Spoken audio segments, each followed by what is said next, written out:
Friend's sister falsely accused me of getting her pregnant. My parents disowned me. But later I discovered that the real father was my dad, so I took my revenge. I wasn't going to post this. I had zero plans to ever talk about this publicly, but the thing's been rotting in my head like bad leftovers in a sealed Tupperware. So screw it. Here goes. This all started about a year ago. At the time, things were decent. Not great, not terrible, just regular life. I was working a lot, mostly keeping to myself. Got a roommate, Austin, who's basically a walking hoodie with opinions. But he keeps things chill. My parents and I weren't close, but we were fine. Holidays, birthday calls, the occasional text chain where my mom sends unfunny memes. My best friend since middle school, Dave, had moved to another city for work, but we still talked once in a while. His little sister, Jenny, still lived in our hometown, though I barely saw her. We were never tight. She was always around when we were kids, but she was younger and had her own orbit. Bit of an oddball. Not in a mean way. Just quirky. Harmless. One day I get this random text from Jenny. I was just finishing work, eating cold pizza straight from the box, and her name pops up on my phone. Hey, I need to tell you something. Didn't think much of it. Figured she locked herself out or maybe needed help with something dumb like moving a dresser. I say, what's up? She replies, I'm pregnant. Okay, bit random. I type out, congrats, because what else do you say? Then she hits me with, it's yours. My jaw locked up so hard I swear I dislocated a memory. I sat there blinking at the screen like it was a phishing scam. My first response was, what? Then she starts writing this huge block of text about how we hooked up at this house party a few months ago, and now she's pregnant, and I need to take responsibility. Now pause. I have never hooked up with Jenny. Not once. Not even by accident. Not even a flirty joke. I never even thought of her like that. We were never alone together. Not once. This ain't a memory slip. This is flat out fiction. I text back, you've got me confused with someone else. She responds, don't lie. You're just trying to get out of it. Now I'm annoyed, like boiling over quietly. I told her straight up, if she really thought I was the dad, then let's get a test. Easy. Simple. One appointment. That's all it takes. She went quiet for like an hour, then came back with a whole paragraph about how I was trying to stress her out and didn't care about the baby's health, and how I was just another deadbeat hiding behind swabs and loopholes. Right, because wanting to confirm paternity before signing my life away is now a character flaw. I told her, I'm not saying you're lying. I'm saying you could be wrong, or mixed up, or something. I was trying to keep it neutral, like maybe she'd just mistaken me for someone else, and we could all laugh about this in 10 years at a barbecue or something. Nope, she doubled down, said I was gaslighting her, that I knew exactly what happened at that party, which, fun fact, I didn't even attend. I was out of town that weekend and had location history to back it up. She refused the test, said it was demeaning, said if I really cared, I'd just step up. That's when I realized this wasn't about clarity. This was about control. She didn't want the truth. She wanted a name she could stamp on the birth certificate and a clean story to tell. Boom, she flips. She goes full blast. Starts writing these long, angry paragraphs, accusing me of being a coward, saying I abandoned her, I'm denying my own child, and I'll regret this forever. Real Lifetime movie energy. I ignore her messages. I'm not doing that whole unhinged text novel thing. The next day, my mom calls me sounding like she just watched a military funeral. How could you do this to her? I literally laughed. I was like, wait, what? Turns out Jenny messaged my parents, told them I got her pregnant and was trying to ghost her. Said I was pretending not to remember and ignoring her calls. My mom was crying. My dad said I was dishonorable. Man really pulled out 1800s vocabulary, like he was disappointed in a duel I lost. I told them I never touched her. Swore up and down. Laid it out. No party, no moment, no chance. My dad goes, if she says it's yours, you better start acting like a man and own up. That part stung more than it should have. I'm not a screw-up. I've always worked, always kept my nose clean. Never asked them for anything except help with car insurance. Suddenly, I'm the guy lying to dodge a baby? They just accepted it like I had a whole secret life. I tried sending screenshots, call logs, even my calendar showing I wasn't even in town during the time she claims this happened. Doesn't matter. They're convinced. My roommate, Austin, hears me yelling on the phone and barges in with a Capri Sun and a bag of pretzels like it's an intervention. Dude's got this stoner brain, but somehow he's always the most logical person in the room. He listens to me rant for 10 minutes, then just says, bro, this sounds like that Netflix stuff. She full-on fanficked you into fatherhood. I wish I could say it stopped there, but nah. The messages kept coming. Jenny started posting vague stuff online. Stuff like, can't believe he won't step up with crying baby emojis. People started DMing me. Even mutual friends started pulling back. One guy asked me if I was sure I didn't black out or something. What kind of question is that? Like I just sleepwalked into fatherhood. What am I, Jason Bourne? Every time I told someone the truth, it felt more like I was pleading my case to a jury than having a conversation. Nobody wanted to hear the boring answer. They wanted the drama. I wasn't giving it to them, so they filled in the gaps themselves. My parents blocked me, literally blocked their own son. I remember just sitting on the floor that night, didn't even make it to my bed, just sat there in the dark, holding my phone. Austin walked in around 1 a.m., tossed me a Pop-Tart, and just said, "We ride at dawn, bro," or whenever you're ready to ruin lives, just say the word. It made me laugh, first time in days. But underneath it all, I wasn't laughing. I was planning, quietly. I stopped pushing after that. Didn't see the point. Every time I brought up the test, she went full meltdown mode, like I was stabbing her with paperwork. So I let it go, on the surface anyway. But in the back of my mind, I started setting things up. I Googled lawyers in my area who handled family law and paternity cases. Read reviews. Saved phone numbers. I didn't call anyone right away, just gathered information. Quietly, like someone prepping for a storm they know is coming, even if everyone else is out sunbathing. I read that in most states, once the baby's born, I can file with the court to force a paternity test. Doesn't matter if she agrees or not. Doesn't matter if she cries about it. If she names me and I contest it, the court steps in. I bookmarked articles, took screenshots. I even started backing up my messages. All the texts from her saying it was mine, refusing a test, calling me names for asking. I didn't know if they'd be useful, but they felt important, like breadcrumbs. I didn't tell anyone, not even Austin. I just waited, quietly, patiently, because once that kid was born, we were done playing pretend. Because as crazy as it sounds now, this wasn't just a weird misunderstanding. This was about to turn into something much worse, and way more personal than I ever could have guessed. Fast forward 9 months, I found out the kid was born through someone's Instagram story. Not Jenny's, not my parents'. Just some girl I vaguely know who posted a boomerang of the baby's hand clutching a finger with the caption, "Miracles happen." I tapped back and stared at the name. Jenny. Tagged. At the hospital. With my mom in the background, holding the baby like she just won a state fair ribbon. No one told me. Not my mom, not my dad, not even Dave. At that point, I wasn't surprised. I'd already accepted that reality didn't matter. Truth didn't matter. The narrative was easier to digest if I was the deadbeat. Nobody wanted to update their software to include basic facts. I didn't message anyone. No angry texts, no dramatic confrontations. I didn't feel anything, really. Just this cold detachment, like I was watching strangers live out a story I got wrongly cast into. Jenny had what she wanted. Attention, sympathy, the whole poor me halo. My parents had their moral high ground. I had silence. Austin walked in while I was scrolling. He glanced at my screen and said, "Ah yes, the blessed child." I smirked. "Guess I'm officially a ghost dad." He raised an eyebrow. "You gonna let this ride or are we entering our litigation arc?" I already had a lawyer. Had her card in my wallet for 2 weeks by then. Not because I wanted a fight, but because I was tired of being used as a cautionary tale in a story that wasn't mine. You accuse someone of being a father, you get the legal follow-up. That's how it works. I called the attorney that afternoon and told her I was ready to go. She was sharp, the kind of woman who spoke in complete sentences with zero fluff. I laid out the situation. No dramatic sob story. Just facts.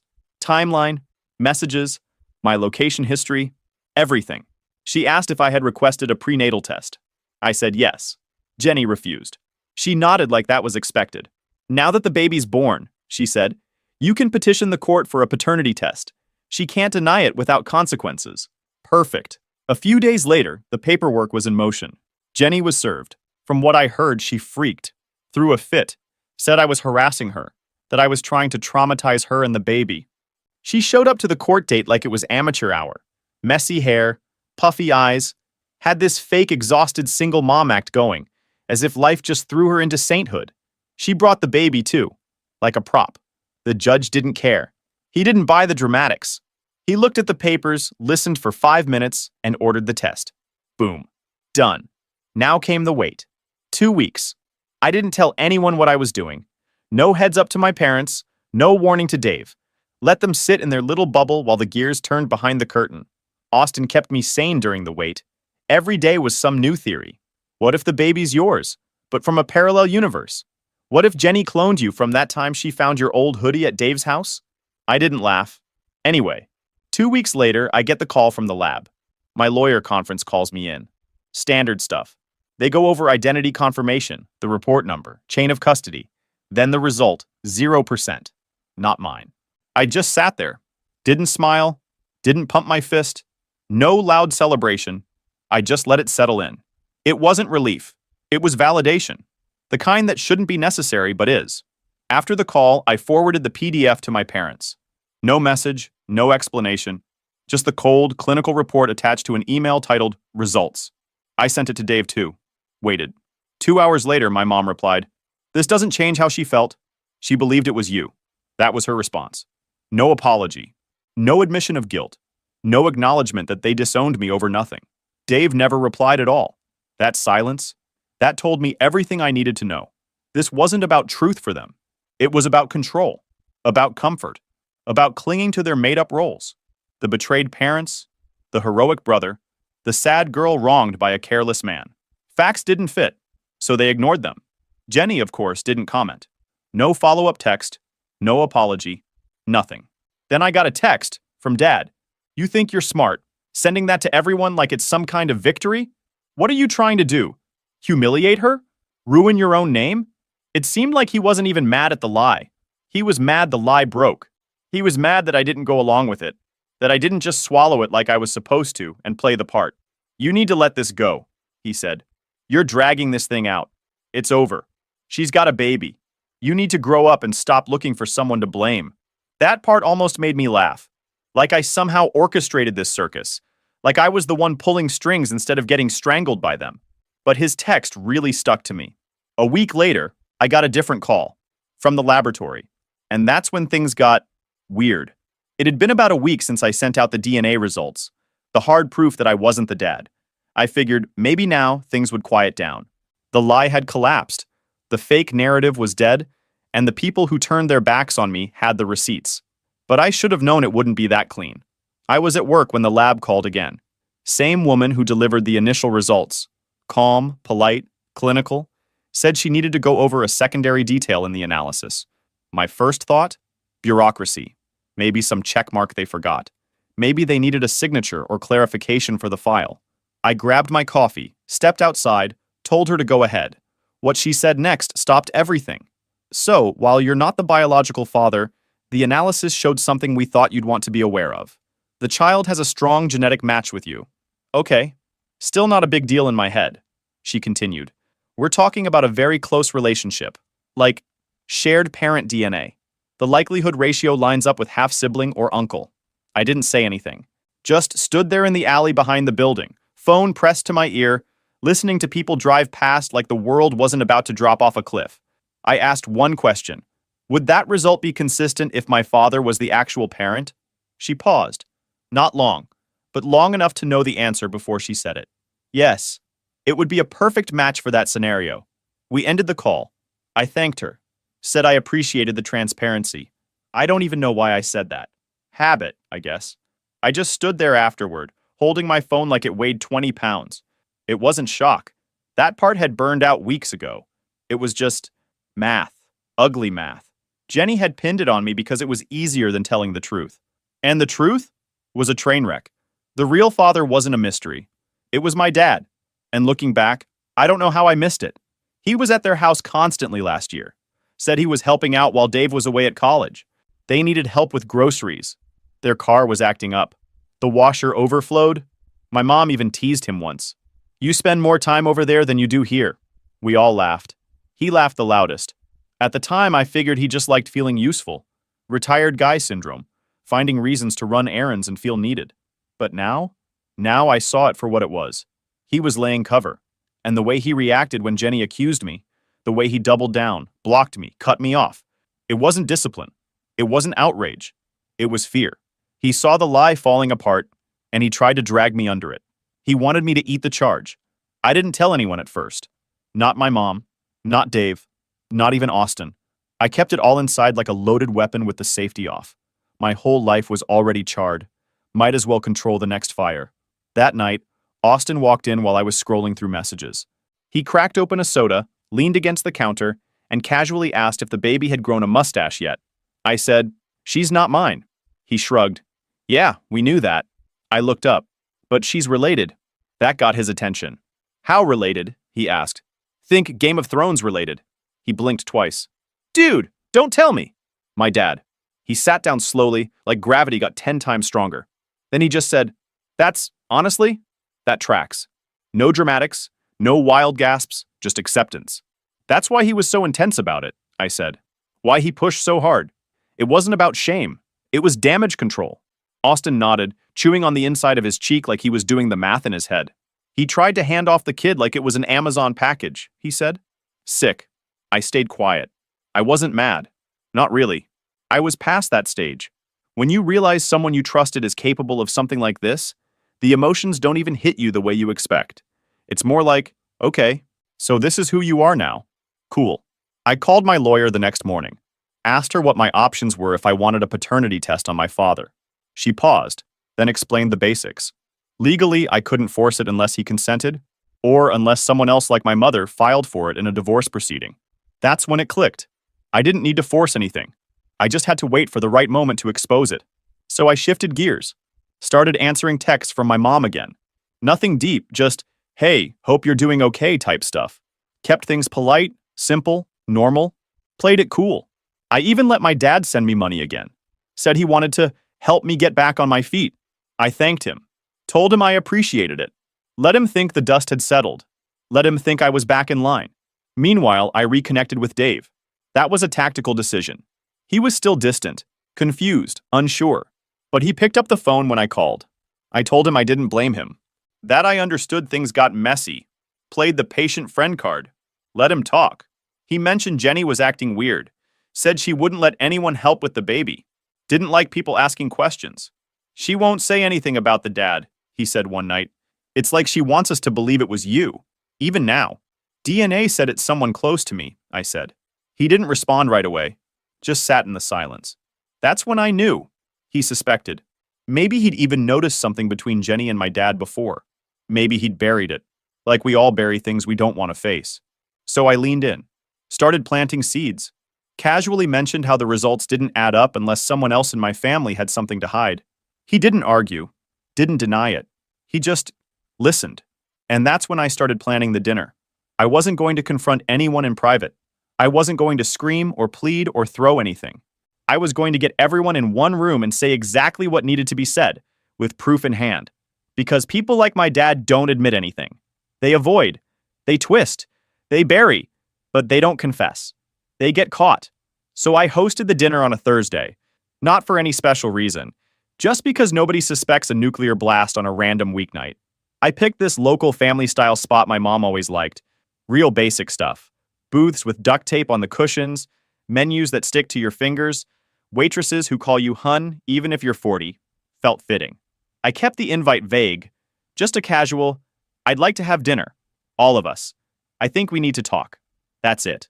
No threats, no tone, just a sentence. They all came. Even Jenny. When I got there, she was already seated. Hair curled. Baby in one of those little chest pouches, like she was trying to cosplay wholesome. She gave me this weird twitchy smile, like she was trying to summon innocence and guilt at the same time, but neither one answered. My dad was right next to her. He didn't say much, just nodded. My mom showed up last and sat across from me. Eyes cautious. Like maybe this was some kind of trap, but she couldn't figure out for who.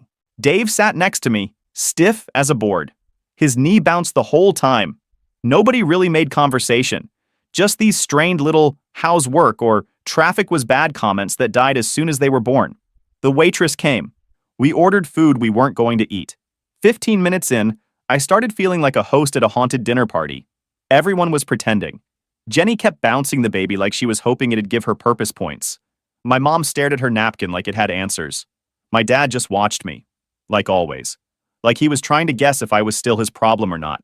I let it drag out until we were halfway through dinner. Nobody touched the rolls. Jenny's baby made a noise and she used it like a smoke bomb to exit the table for a second. Came back a few minutes later looking flustered and holy. I stood up. Didn't clear my throat. Didn't clink a glass or make a toast. Just pushed my chair back slow and stood. They all looked up. I said, "Before dessert, I wanted to share something interesting." Jenny's smile flickered. My mom's lips pressed together, like she knew where this was going. My dad? He leaned back, barely, like someone bracing for weather. I pulled the DNA report from my bag. Printed, highlighted, annotated, held it up and said, "This is from the lab. Says the baby's not mine." Dead silence. I flipped to the second page, but it also says the baby's closely related to me. Real close, like shared parent close. Jenny froze, eyes wide, pupils tiny. Then I looked straight at my dad, and I said, "Want to explain why your grandchild is actually your child?" No one breathed. I don't mean that dramatically. I mean, no one moved, no one blinked, no one made a sound. It was like the air got vacuumed out of the room. Jenny's mouth opened like she was about to say something, but nothing came out. She looked sick, pale, like her body was trying to hit the eject button but couldn't find it. My mom just stared. At me, at the report, back at my dad. I watched her face work through 5 emotions in 5 seconds and land somewhere between horror and rage. Dave blinked. Once. Then he just stared at Jenny like he didn't know what species she was anymore. My dad tried it. He really tried it. He looked around and said, "This is a mistake. DNA isn't always accurate. Labs get things wrong. You're trying to ruin the family." That's what he went with. Denial. Gaslight 101. So I sat back down, pulled out my laptop, opened the email from the lab. The one with the authentication token, the timestamp, the full report. I turned it around, showed the highlighted markers, the probability ratios, the signature from the geneticist. I said, "I paid extra for chain of custody. This wasn't a Walgreens cheek swab. It's certified. And it's legal." That's when my mom slapped him. Like full open palm across the face. Loud, sharp. People at other tables looked over. The waitress dropped a tray. She didn't say a word. Just stood up, grabbed her purse, and walked out. Jenny started crying. Like loud, messy baby waking up crying. She grabbed the baby, muttered something about, "This is so cruel," and ran out behind my mom. My dad didn't follow. He just sat there with this look. Not guilt, not shame, just defeated. Like someone who knew it was over but hadn't figured out how to spin it yet. Dave stood up and looked at him. Really looked at him. Then said, "Don't ever talk to me again." He turned and left. It was just me and my dad then. 2 men. 1 lie. Decades of pretending. He didn't say anything. I didn't either. I packed up my laptop, tossed a 20 on the table out of habit, and walked out. Austin was waiting in the parking lot. He brought snacks like it was a movie. I was already thinking about what came next. See, what my dad did? It wasn't just betrayal. It wasn't just moral failure or whatever they'd call it in church. It was fraud. The second Jenny pinned that kid on me, and he let it ride, that was legal territory. Falsely naming someone on a birth certificate? That's paternity fraud. Letting it happen knowingly? That's conspiracy. And my lawyer? She's been waiting to eat. Jenny? She's about to get a summons for paternity fraud. Retroactive, civil suit, damages, legal fees. And since she claimed I was the father in a state-funded filing, there might be charges, false claims, filing with malicious intent. My dad? If it can be proved he knew, and I've got texts, screenshots, timeline breakdowns, he's in it too. But I'm not rushing it. I'm letting it all breathe. I let the truth land at dinner. The legal part? That's dessert. And I'm just getting started. So yeah, after the dinner, the grenade had already gone off. But the shrapnel hadn't landed yet. Not fully. I didn't go home and gloat. I didn't call people for a recap. I didn't feel proud. Just tired. You'd think getting that kind of closure would feel like winning. It didn't. It felt like closing the lid on something that had been stinking for too long. Necessary, but not satisfying. But here's the thing about dragging lies into the light. Once they're out there, the consequences stop being yours to manage. And I had 0 plans to be the janitor for this mess. My mom filed for divorce less than a week after that dinner. I didn't even know until Dave texted me a picture of the court filing. She'd gone straight to the county clerk's office. No warning, no announcement, just action. Turns out she'd already been suspicious for a while. Said she started noticing inconsistencies last year. The way Dad would get weird when Jenny came up in conversation. How he'd defend her with this weird urgency. The fact that he never questioned her lie about me. She hadn't wanted to believe it. Now she had no choice. She's got a good lawyer.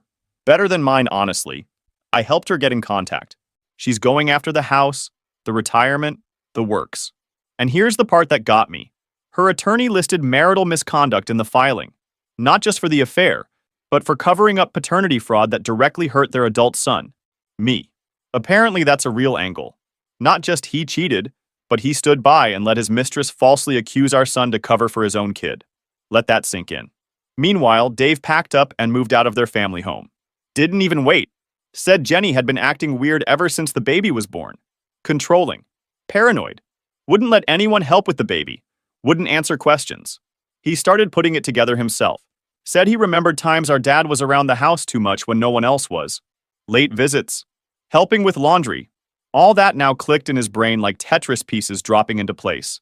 He cut her off completely. Told their parents not to contact him. Moved in with a coworker temporarily. Changed his number. Jenny tried spinning a new story within days. Said my dad manipulated her. That he groomed her. That he threatened her. Told her to pin the baby on me or he'd abandon her. Claimed she was a victim too. Now, look, do I think she's broken? Yeah, probably. Do I think my dad used her vulnerability to his advantage? Yeah, I do. But she's also not a kid. She's 23. She knew what she was doing when she accused me. She knew what it would cost, and she did it anyway. This wasn't some panic move. It was a strategy. Lie to protect him. Use me as cover. And when it didn't work, change the narrative. That's not victimhood. That's self-preservation with no remorse. So yeah, no one bought it. Especially not my mom. And legally, that lie had weight. Civil suit was first. I'd been prepping it the whole time. Quietly building the paper trail.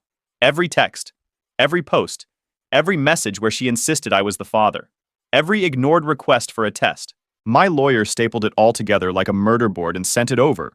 She's being sued for paternity fraud, emotional distress, and defamation. I didn't even know that last one applied, but apparently it does when you actively spread a lie that costs someone their reputation, family, and career standing. She submitted my name to state welfare services. That triggered automatic support paperwork. The only reason I didn't start getting bills was because I blocked the claim before it finalized. That counts. The court didn't even blink. They moved it forward. She lawyered up fast, tried to get the suit tossed, but it didn't work. You don't get to fake fatherhood and walk away clean.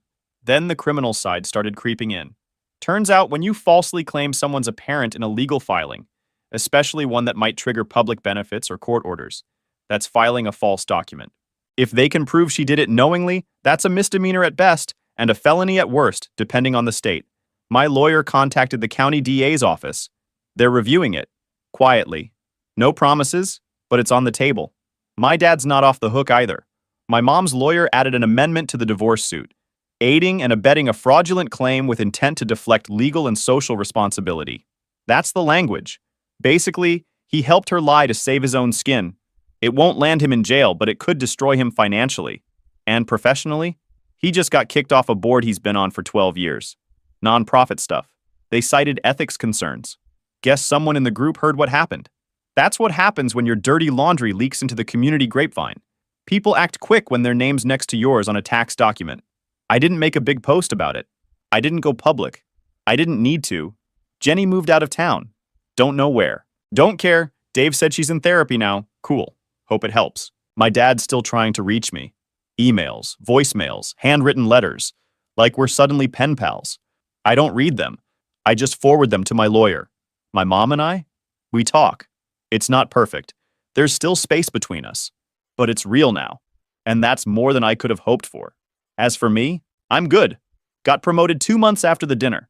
Moved to a new place across town. Finally got a car that doesn't rattle when you brake. Met someone better. She knows the story. All of it. Didn't flinch. Said, wow, your life's a documentary. But at least you're not the villain. That stuck with me. I still think about how close I came to raising my own half-sibling. Paying child support for my dad's mistake. Living a life built on a lie that wasn't even mine. And I think about how everyone was so quick to believe I was the problem. But that's the thing, right? People love a simple villain. What they hate is being proven wrong. And me? I didn't destroy anyone. I just showed them what they built. With receipts.